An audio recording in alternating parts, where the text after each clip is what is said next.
ఫలితాలన్నీ ఇంకా దాదాపుగా కొలిక్కి వస్తూ ఉన్నట్టున్నాయి.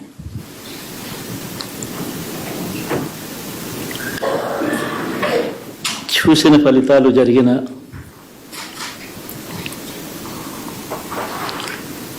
పరిస్థితులు చూస్తే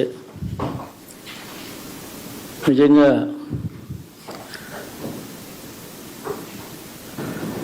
ఆశ్చర్యంగా కూడా ఉన్నాయి.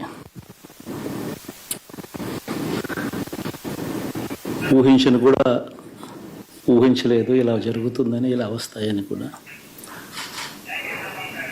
బట్ ఎస్,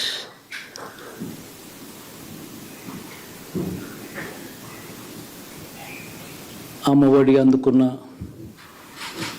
53 లక్షల మంది తల్లులకు మంచి చేసిన, పిల్లలు బాగుండాలి, వాళ్ళ చదువులు బాగుండాలని తాపత్రయపడుతూ అడుగులు వేసింది. మరి అక్క చెల్లెమ్మల ఓట్లు ఏమయ్యాయో తెలీదు.